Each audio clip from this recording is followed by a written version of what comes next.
আসসালামু আলাইকুম সুপ্রিয় দর্শক, অ্যাগ্রো টিপস চ্যানেলে আপনাকে স্বাগত। আপনার বেগুন গাছের ফুল কি ঝরে পড়ছে?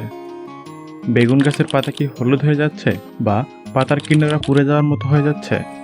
বেগুন গাছের বয়স বেশি হওয়ার কারণে কি বেগুন ধরছে না?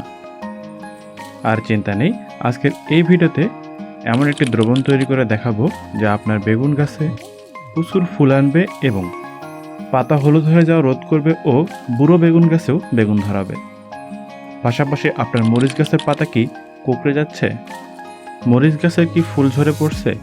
ভিডিওতে দেখানো দ্রবণ প্রয়োগ করলে আপনার মরিচ গাছের একটি পাতাও কুঁকড়ে যাবে না। মরিচ গাছে প্রচুর পরিমাণে ফুল আসবে, কোঁকড়ানো মরিচ গাছের পাতা ঠিক হয়ে যাবে এবং প্রচুর মরিচ থাকবে। তো চলুন আর দেরি না করে মূল ভিডিওতে চলে যাই। দর্শক, এই দ্রবণটি তৈরি করতে প্রথমেই সংগ্রহ করতে হবে পেঁয়াজের খোসা, রসুনের খোসা ও পাকা কলার খোসা। এই উপাদানগুলো আমাদের সবার বাড়িতেই কম বেশি থাকে, আমরা অনেকেই এগুলো ফেলে দেই। আজকের ভিডিওতে এই ফেলে দেওয়া দ্রবণগুলো দিয়েই গাছের জন্য উপকারী একটি দ্রবণ তৈরি করব।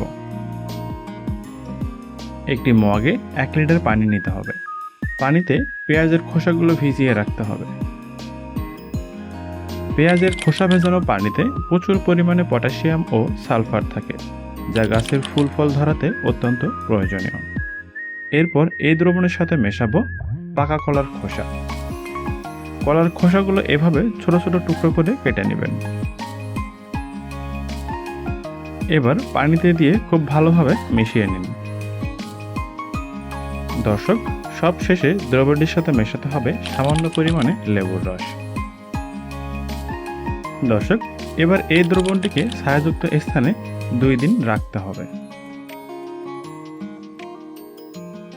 দর্শক, 2 দিন পর খেয়াল করলে দেখবেন দ্রবণের রং পরিবর্তন হয়ে যাবে।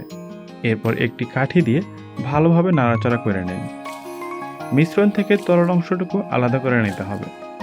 ছাঁকনি কিংবা সুতি কাপড় ব্যবহার করতে পারেন অথবা যে কোনোভাবে আলাদা করবেন।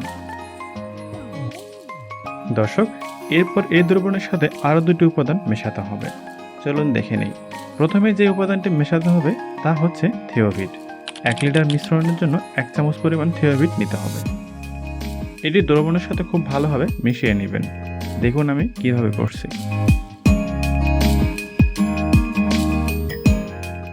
দর্শক, এরপর যে উপাদানটি মেশাতে হবে তা হচ্ছে ফ্লোরা, অর্থাৎ দ্রবণের সাথে সামান্য পরিমাণে ফ্লোরা মিশিয়ে নিতে হবে। দর্শক, এবার এই সবগুলো উপাদান খুব ভালোভাবে মিশিয়ে স্প্রের বোতলে ভরে নিতে হবে।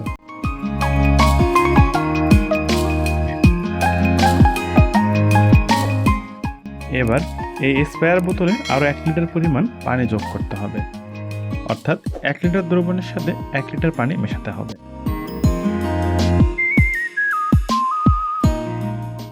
এবার আসেন এই দ্রবণ কখন গাছে স্প্রে করলে সবচেয়ে ভালো ফলাফল পাবেন এবং কতদিন পর পর গাছে স্প্রে করবেন।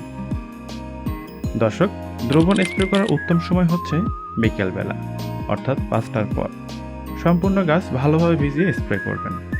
মরিচ গাছের পাতা কোঁকড়ানো বন্ধের জন্য পাতার উপরে ও নিচে খুব ভালোভাবে গাছ ভিজিয়ে স্প্রে করবেন। 10 থেকে 12 দিন পর পর এই দ্রবণ গাছে স্প্রে করলে আর কোনো ঔষধ ও ভিটামিন স্প্রে করতে হবে না। একইভাবে আপনারা চাইলে বেগুন মরিচ ছাড়াও অন্যান্য সবজি গাছেও আপনারা স্প্রে করতে পারেন। ধন্যবাদ।